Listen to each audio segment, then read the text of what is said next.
The road was supposed to have a bus. That's what the man at the corner store told you before you left. Catch the road south out of Génova. Follow it 2 hours.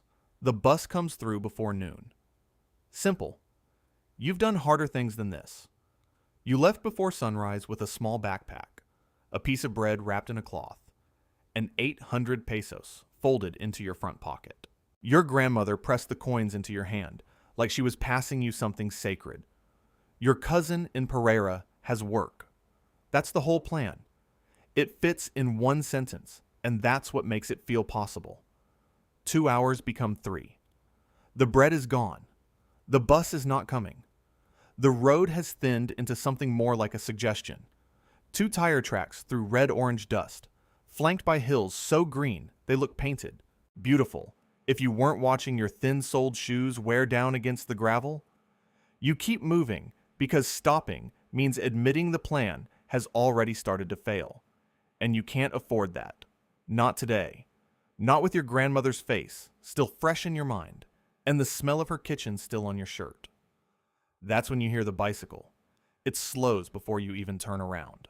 A man, somewhere in his 40s, with a neat mustache and the kind of clean, worn clothing that says he works hard and takes it seriously. He's unremarkable in every way that should matter. He asks where you're headed in the easy tone of someone making conversation, not conducting an interview. You tell him Pereira, the junction first, then a bus. He nods like he expected that answer. He says he knows a shortcut to the junction where the buses actually run. The real junction, not the one the corner store man was thinking of. He says it like he's done you a small favor by knowing this. Like the information is a gift he's happy to give. He walks his bicycle. You walk beside him. He talks the way a teacher talks. With patience. With attention to what you're actually saying. You mention your grandmother is sick, and he slows his pace slightly, looks at you directly, and says, "That's hard." Not sorry, not what a shame, just, "That's hard." 2 words that land with surprising accuracy. By the time he pulls rice wrapped in a banana leaf from his cloth bag, still warm, and offers you half, you've already decided he's a good man. The rice is the confirmation. You eat it gratefully and feel a flush of guilt for the half-second of wariness you felt when he first appeared. He knows every farm on this road by name. He waves to a worker in a distant field, and the man waves back. He belongs here in the visible, documented way of someone with a history and a reputation. The bicycle wheel clicks steadily as you walk, a regular rhythm that becomes the metronome of your growing ease. The path narrows, and you don't notice because you're talking. He tells you the junction is just over the next ridge. Then it's just past the river crossing. Then it's just after the stand of eucalyptus trees. Each delay comes in the same calm tone, delivered with the certainty of someone reading from a map only he can see. You check the light. The sun has moved more than you expected. The landscape has changed too, though you couldn't say exactly when. Fewer farms visible. The path has stopped being a road and started being a path.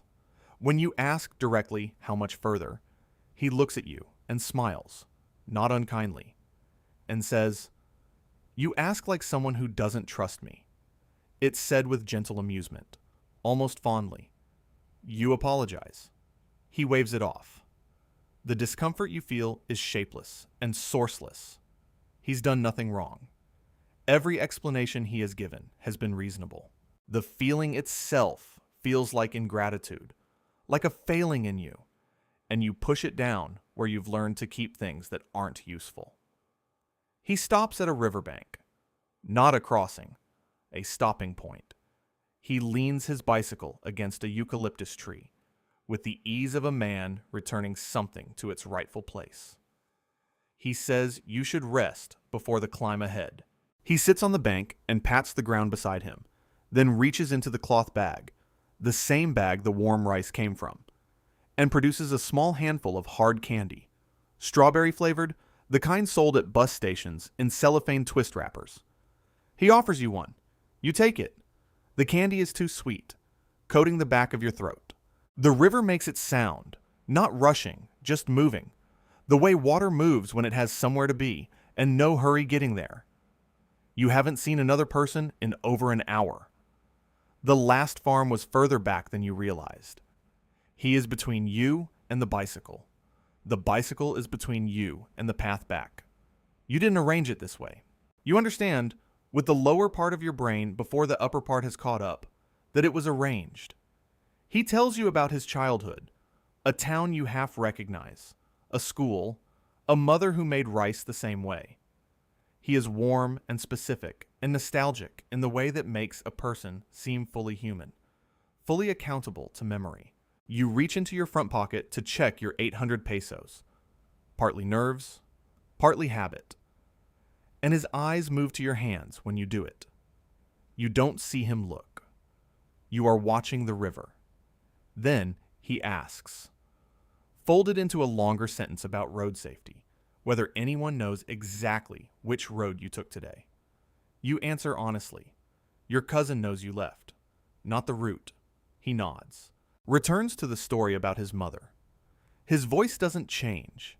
You stand. You say it's getting late, and maybe you should head back to the main road and wait for the bus, even if it means sleeping at the corner store. You say it casually, framing it as logistics, as a practical recalibration, because something in you knows that naming the real reason out loud will change something irreversible. He stands at exactly the same moment. The synchronization of it stops your breath for half a second in a way you couldn't explain to anyone. He says, I'll walk you back. He steps to the same side you were about to step to. The option of simply walking away is no longer an option. It is now a negotiation. You understand it in your body before your mind will say the word. It arrives as nausea, as a sudden drop in ambient temperature that has nothing to do with the weather, as a silence inside your own skull before the river sound comes back. You look at his face. His expression has not changed. That is the most terrifying thing, that nothing in his presentation has shifted, that the warmth is still there, technically like a light left on in an empty house. He reaches into the cloth bag. The rope is not dramatic looking. It's the kind used for bundling sugarcane, rough fibered, work-stained, smelling of dried grass and repetition. He holds it with the matter-of-factness of a man retrieving a tool he uses often. Not performing menace. Just, here is the next thing. You run. Not because you've made a plan. There is no plan. Your body decides before your mind finishes the sentence. You break left, toward the river, not away from it. Wrong decision. The bicycle is wrong side. The path back is wrong side. Everything is wrong side, and the river is just what's left. The water is cold in the way that feels like a punishment, hitting your chest and shoulders as you push across. The current is faster than it looked from the bank. Your backpack fills. Your thin shoes find no ground. He doesn't run. He walks along the bank, unhurried, following the river's edge the way someone follows a route they've taken before, knowing where it bends, knowing where it slows, knowing this geography with the same intimate familiarity he used to name the farms.